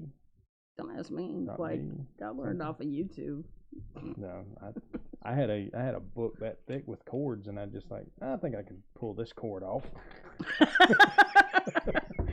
Suddenly you have Parkinson's disease. And you're like, oh, well, there's hand exercises you're supposed to do. Stretch your fingers and. Yeah, I think I know like 6 chords. Really? which is really sad. The first Because I've time heard you play, and there's it's 6 chords with a capo, 6 chords. okay. Yeah, I can play piano based off of the first time I attempted college. My major was music composition. Okay. So which you had music theory, you had to understand everything, and it's that was like my favorite class. And I can remember I bombed this test one time, and my teacher gave it back to me, and I made a 35. Oh damn. I started That's horrible. laughing, and my friend, he got a 45, and I was like, I busted out laughing. I'm like, we're speed limits. Yeah. 35, 45. And she got so pissed off, and she was like, if you think this is funny, you just need to go home. And I'm like, and that hit me so hard. And I'm like, I'm sorry. Like, she's friends with me on Facebook and everything now. But Probably watching this. I doubt it. Probably not. Yeah, I think she has me hidden because I cuss a lot on my posts. I have a few people that I have like where they can't see my post because they message me and they bother me. So if they don't know that I'm online, they don't message me. What? I have people that I hide posts from. Oh, you restrict them? Yeah. I restrict my grandma a lot because it's my grandma. Yeah. Yeah. And my youth minister that I went to church. I don't want him to see this. No. Hey, Brother Andy. Anyway. But you're a musician. You understand music. I grew up around musicians. I dabbled in it some, and I understand music to a degree, music theory to a degree. I hate pretty much anything new, and it's not because this isn't what I grew up with. It's because you haven't reached to that level of dad yet. I kind of have. I kind of have just by listening to listening to the lyrics and we had some kind of risque lyrics, but this is like too much. Are we talking about Billy Ray Cyrus now? No, Okay. I've never. I like old country. I don't like this new country. I like Randy Travis. Yeah. That type of era, or like Kenny Rogers. I like all of his movies. I've got a Kenny Rogers record. I loved Kenny Rogers. I still do. His plastic surgery scares me and makes me sad because he looks like a plastic doll now. I haven't seen him. His skin is so tight. Like between him and Dolly Parton. It just no. But Conway Twitty. Yeah. Well, in this new country, it's so popish. It's like every third and fifth, or is it fourth and sixth beat? There's a psst or something. I think they're trying to get more people into listening, and it's all about sales. Yeah. So I feel like if you produce something that is supposed to be country, you want to get more people to like it and more airplay. Yeah. I think that's why they do that. I think with my limited music ability, I could write like at least a top 20 country song, because you got to talk about beer, truck, back roads, mud, and girls. A better selling one would have to somewhere to do with heartbreak. Yeah. I could, but I really think I could write like 2 or 3 good songs. No, not good songs, but 2 or 3 songs that would just blow up, just because they're so cookie cutter. I hate cookie cutter music. It doesn't even have to be country. It could be rock, or I really don't like rap. I do not like rap. I just I'll threaten to ground my kid if she brings up any rap slang stuff, and I'm like, you know better. Just stop. We speak English. Just no. Like, she tried to text me with shorthand texting one time, and I'm like, "What? Who are you?" It's like, don't do that. Yeah, I just hate cookie cutter music.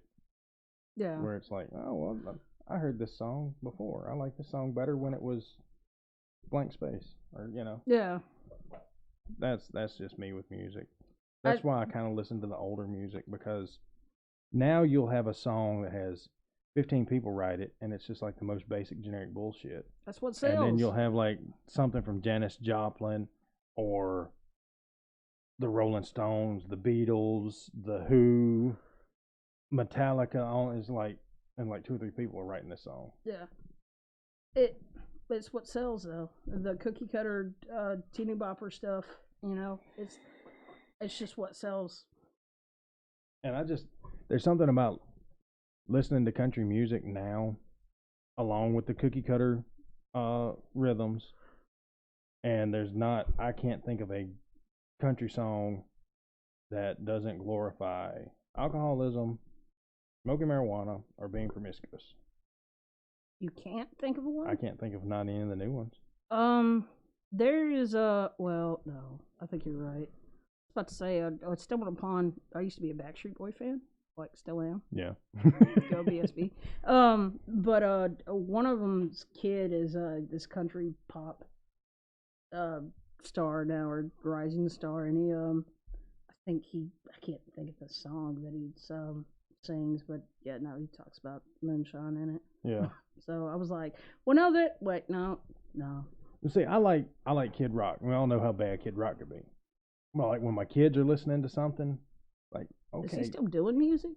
Yeah, he's kind of gone country a little bit. His country music's actually better to me. Like, I don't keep up with anything. It's like I'm stuck in a rut of like the early 2000s of like Kenny Chesney and Toby Keith and everything, and people that's like when have you country heard was it? Still semi good. Yeah, so Toby Keith. I could listen to like Toby Keith like all day. Yeah, yeah. Toby Keith's awesome. Yeah, he is. Yeah, America. It's like Trace Atkins. Just his backstory was so phenomenal, and it's just Brad Paisley. All of those, I'm like, I'm still stuck in, and people talk about like Luke Bryan, and I'm like, who? Yeah, what was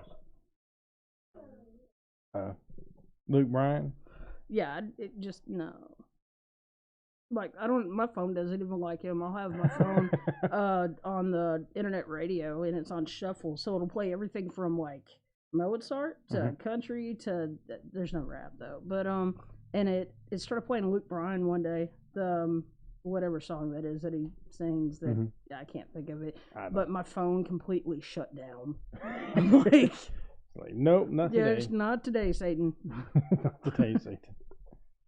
Oh my God, everybody's messaging me. Oh, there's the questions. Okay, I just found the questions that you had her send.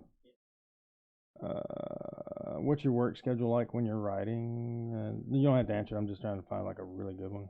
How long have we been going? Hour 27. Okay, so we're right about where I was thinking. Sweet. What was one of the more surprising things that you learned when you're writing a book? Like, in the 4 books you've written, what's one of the things that you've learned that was like kind of surprised you to learn that this is, a lot of people don't read anymore. Okay. It's a lot of people they're looking for audiobooks, or I'll just wait for for it to come on Netflix, or I'll just do this or whatever, and it's the whole aspect of people leisurely reading. It's become the thing of the past, sadly. My dad was a big reader before his eyes got bad. He would go to the library and come back like 5 books. See, my dad, he reads. I'm sure he reads, but he knows how. Yeah, he knows how. But he was in the Air Force, and one of my earliest memories of him, he came in and went around one of the holidays, and he came in kind of late, and he like peeked his head in on us when he came in, and I was waiting up for him, and I looked and I rolled over and I looked at him, and he was like this really tall silhouette in the door, and I'm like, "You're late," and he laughed, and he came in, and I told him to lay down with me, and we started reading Batman comic books and stuff like that. So he used to. That's the type of reading I grew up with, is comic books. That's mostly what I'll read is comic books. I've got like a crap ton of old comic books, and it's become like the new media. Because when I was a kid and when my dad was a kid, comic books wasn't taken serious as literature. No, it's they actually offer it as a reading aspect, but graphic novels, and everything like that in college courses nowadays. Yeah, that's cool. Yeah, I got when my mom kind of was like trying to push me to be more feminine as a kid, and I would try to read comic books with my brother and his friends, and she was like, no, they're for boys. And I'm like, yeah, they're for, okay. All right. So I kind of backed off a little bit, and I got back into it when I befriended an adult gamer nerd guy who was completely into comic books still, and he was telling me about the Sandman series, and I'm like, what? And he let me borrow a couple of them. I'm like, oh my goodness. And that's how I stumbled upon Neil Gaiman, and I'm like, this is amazing. And then I think now my favorite series is the Lock and Key. Lock and Key. Who puts that out? Joe Hill. Joe Hill? Yeah, it's Stephen King's son. Oh, son. yeah. Stephen King's son. Yeah, not his son. He's not a split personality. Yeah, no. Okay. Yeah, I enjoy comic books. Like, if this was a graphic novel. No, I'm fucking with you. I like to read. I like interesting stories. I'd like to know when I read something. Because there for a while, I tried to get into like being a recreational reader. Mm-hmm. And I picked out some books, and I read all the way through these books, and I just came away and was like, I wasted 15 hours. I do that with video games. Yeah. Yeah. I've done that with video games too. I was just like, I wasted $40 and X number of hours. But I know this is a good book, and I know that I am going to read it. But like, as far as me to go out and go through the book section and like, oh, this looks good, I got burned so many times. You know what I mean? Yeah. Got burned so many times. I did that. So I don't recreational read anymore. When the whole facade was going on with the whole 50 Shades of Grey came out, I downloaded a sample, and I could not get past like the third page, and I'm like, wasn't it full of misspellings? And poor grammar. Yeah. It was horrible. Not like this person says this and he uses this slang, but just like structurally. It was not structurally well planned out, and that is one of my biggest fears as being an independent writer. I'm so scared that I'm going to put something out like that, and then people are going to judge me for it, and it's like, oh, she can't write. She misspelled this word. I'm like, I was tired. Yeah. Well, I know you're like this. Like if I text you or something, I'll go back through it and make sure I'm using at least semi-decent punctuation. Everybody is so worried that I'm judging them based on their text messages, and it's like I'm not like that at all. Well, it's like I get accused of being a grammar Nazi so many times. Well, when you're talking to the professional writer through text messages, you don't want to, because you're going to get hung up on like he should have put a comma there. Have you seen any of my drunk text messages? They're horrible. Yes, you drunk text me numerous times. Have I? Yes. Oh yeah. Nothing bad. No, nothing but risque, it's just like no. No, when people say drunk texting, they're usually thinking of something totally different. No, I like there's she'll a group drunk of text people. me. Do what? Like, I was like explaining. Like she'll drunk text me like, what do you think of this movie, or why do people do this, or something. I have to go back and look. Just random bullshit. My random thoughts at like 1 o'clock in the morning is like, what do you think of this? Who do I know that's up at this late? That's basically all it is. And there's like about 5 different people that are usually up about midnight to 2 a.m. And those are the people that are bombarded with my random thoughts. And like, well, I've never thought of that. I was like, yeah, well, now you have. You're welcome.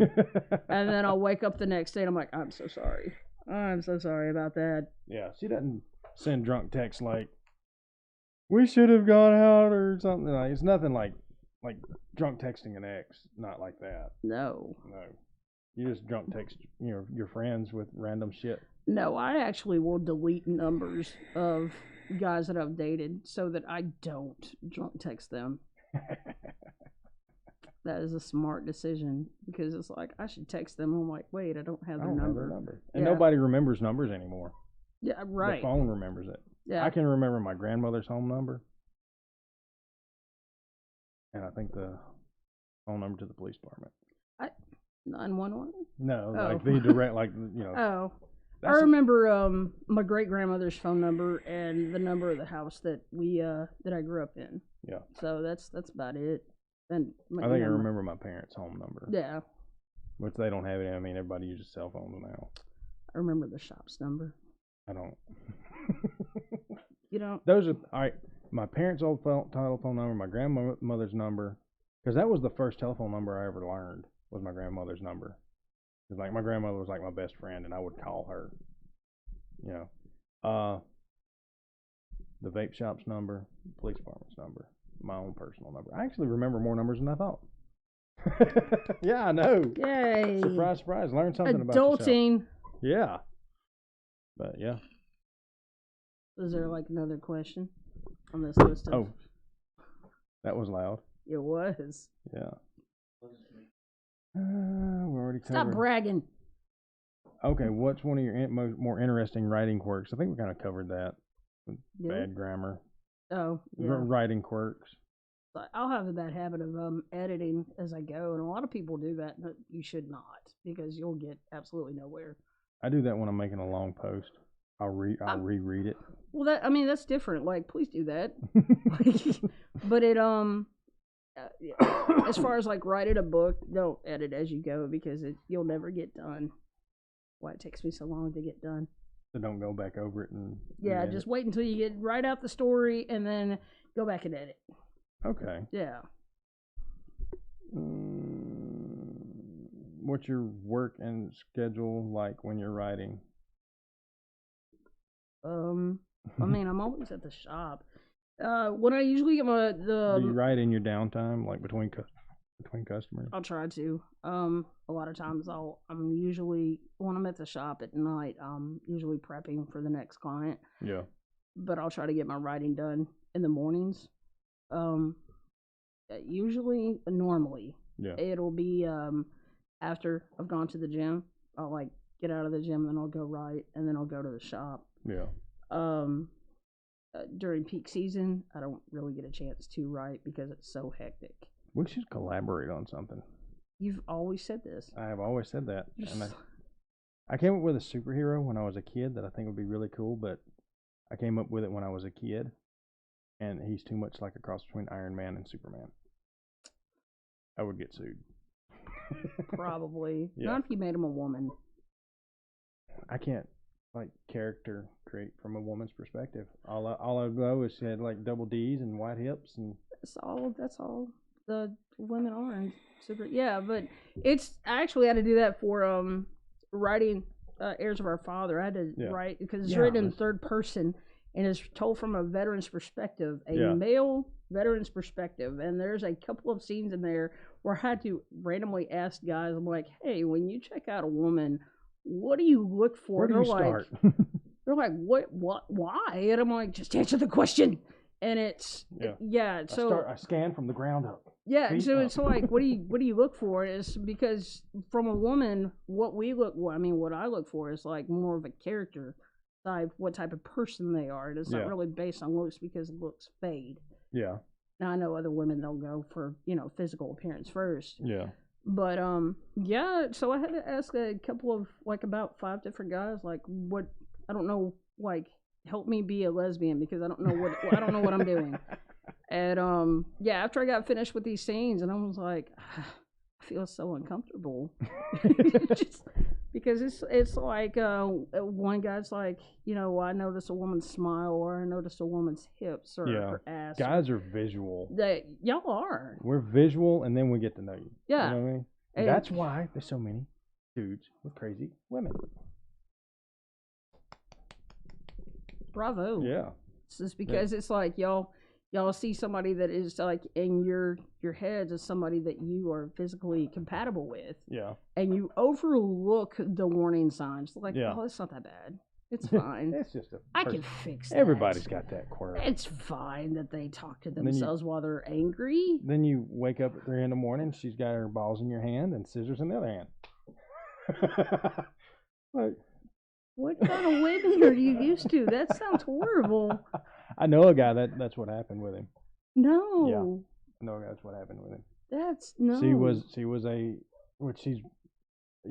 I don't know, I haven't seen these people in 20 years, but she was like really, really pretty, like really attractive.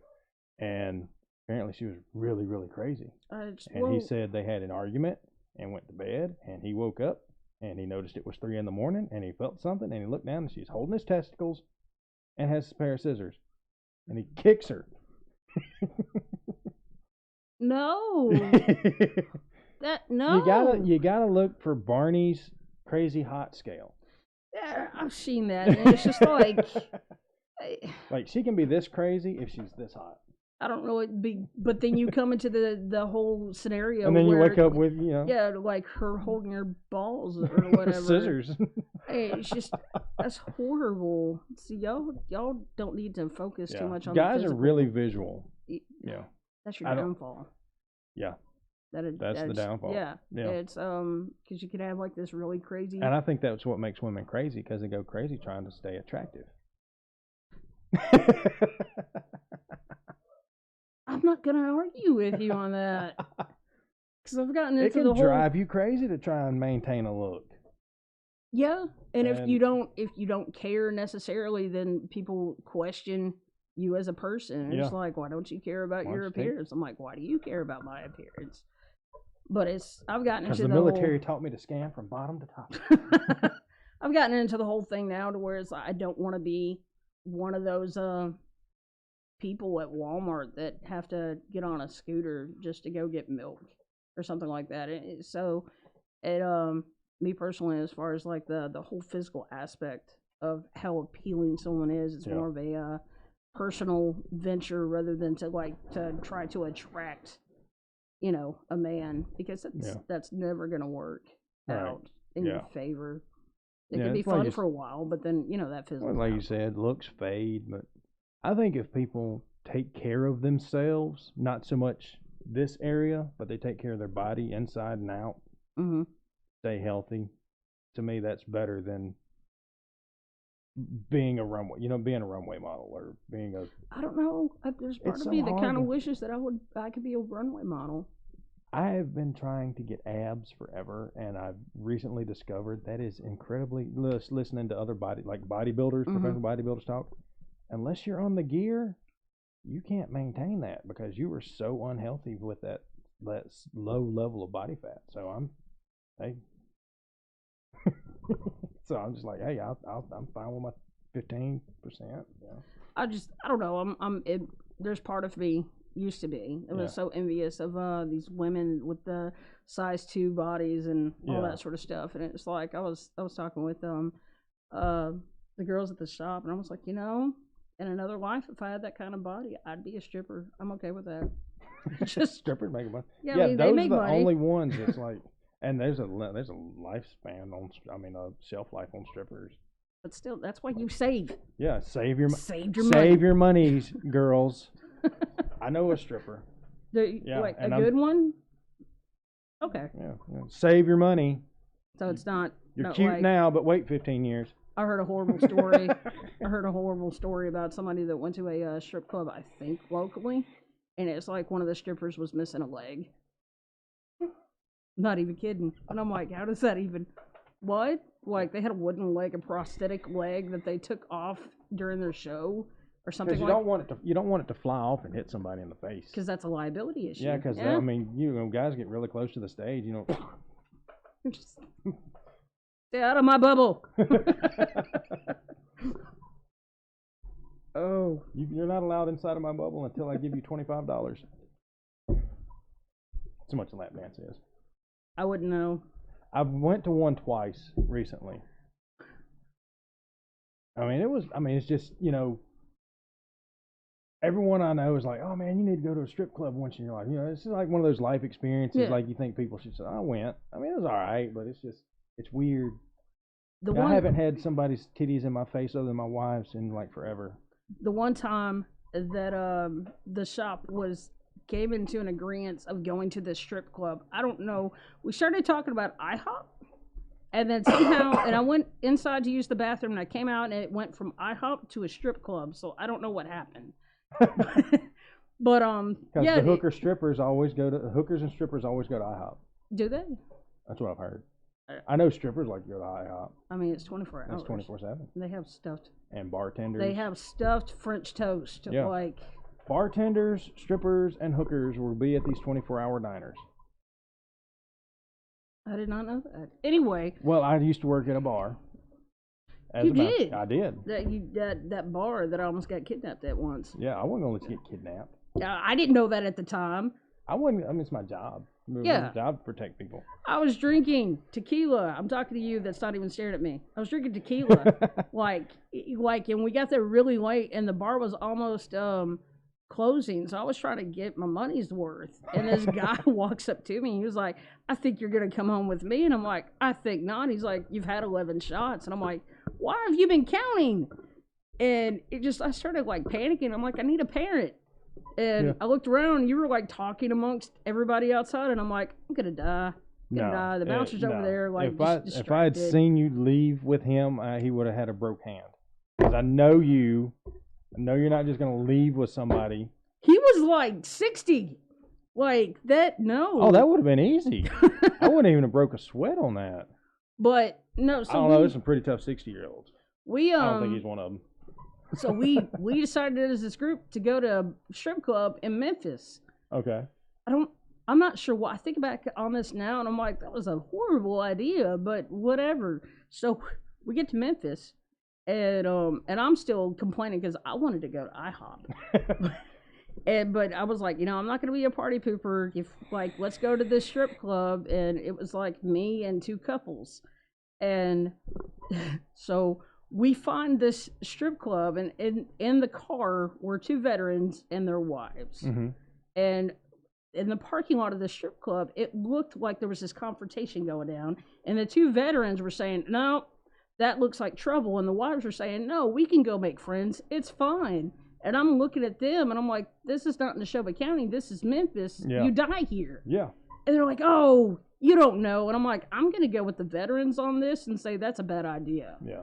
So we didn't go to the strip club because nobody wanted to get shot because apparently later on that day we found out that somebody did get shot in that confrontation. Yeah.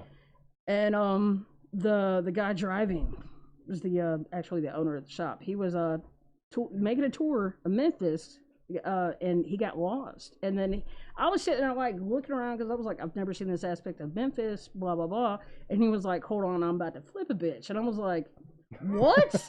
What is that? And then he makes this massive U-turn in the middle of the street. And what happens? I flip over, like fall to the other side of the vehicle because I didn't have my seatbelt on. And I'm like, you bastard. Yeah. So all I'm saying is like there were laws broken. No seatbelt. Illegal UE. That's not your jurisdiction. No.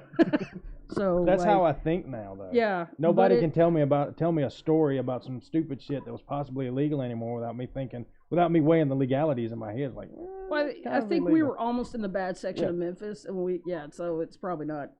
Yeah, I think he was. I don't know what he was. Is there a good section? Germantown. Okay. Yeah. I've been to Memphis twice. Germantown's the uppity section. Uppity section. Yeah, Where is I seen my first prostitute in Memphis. You saw your what? My first prostitute in Memphis. He seen. You saw your first prostitute? Yeah, it was like 1 a.m. in the morning. He synced it. How do you know they were a prostitute? Short skirts, boobs falling out. I was 13. Pretty sure it was prostitute. I mean, that's profiling. And I'm good at profiling. And profiling is wrong. But no, long story short, what we ended up doing was going to Walmart and IHOP. Walmart and IHOP. Yeah, in Memphis. That could be like a cool business venture. Strip club, strip mall, IHOP. Strip club, IHOP. Or not necessarily an IHOP because that's kind of a family thing, but have like a 24-hour diner. Why not? I mean, like strippers got to eat pancakes too. That's right. I mean, yeah. That's how they get all the jiggle. Because pancakes are life.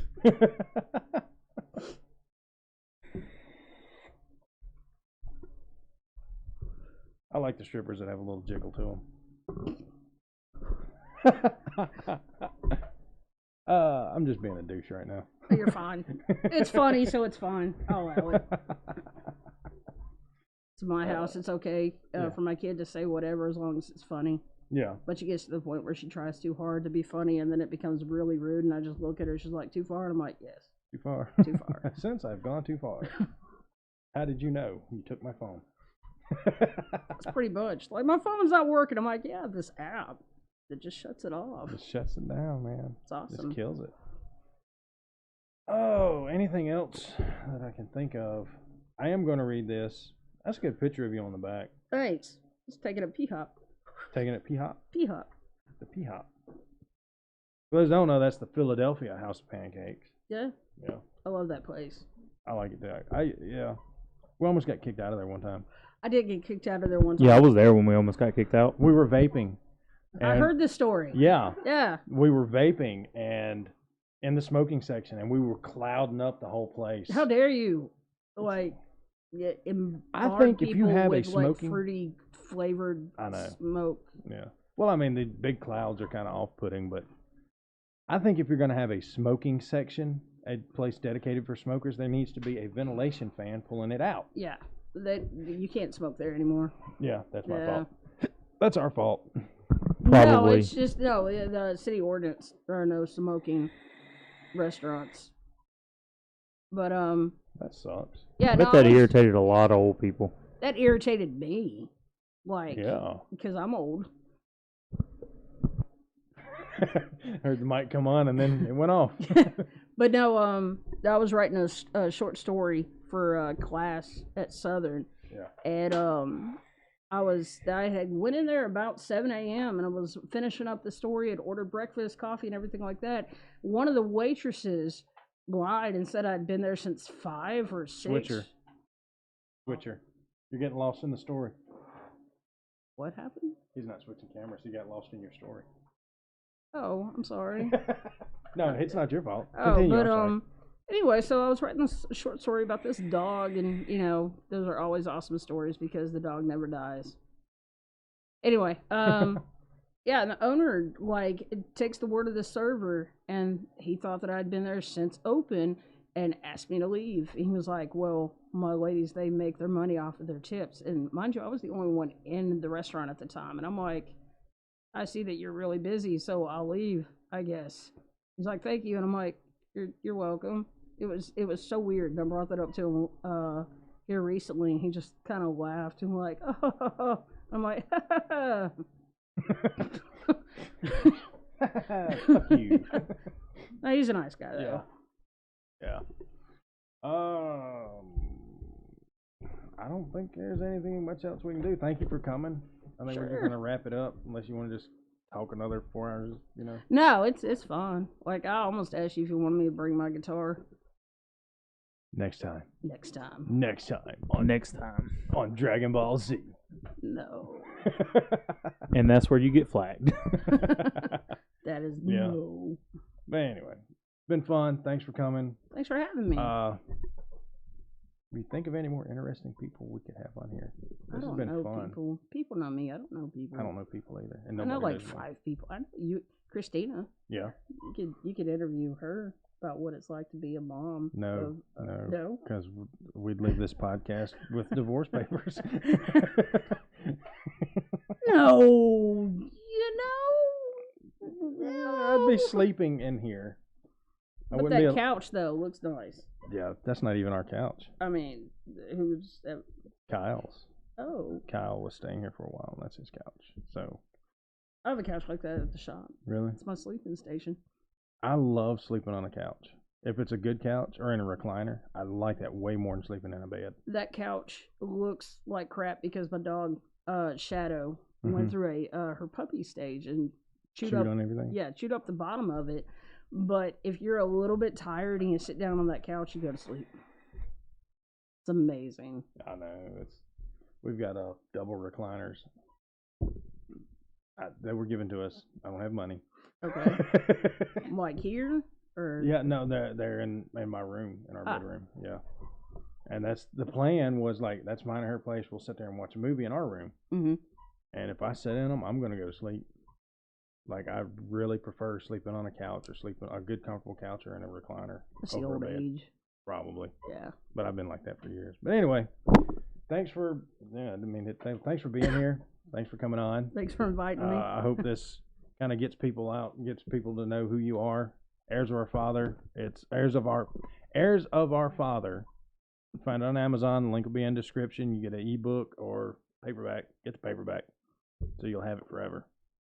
In case there's like a server crash. Yeah. Everything. That could always happen. Yeah. But get the paperback version. And that's it. Take us out.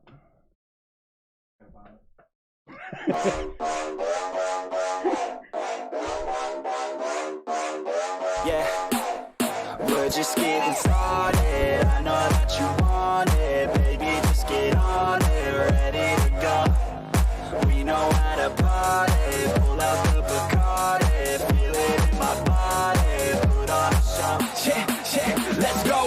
Nah, we ain't never gonna slow down. All the girls looking hot like a hoe down. Everybody going off in my hometown, ready for a showdown. Keep it on the low now. We about to pop off like a bottle. Everybody knows that we're going full throttle. Drinking alcohol, yeah, straight from the nozzle. End of the night, end up horizontal.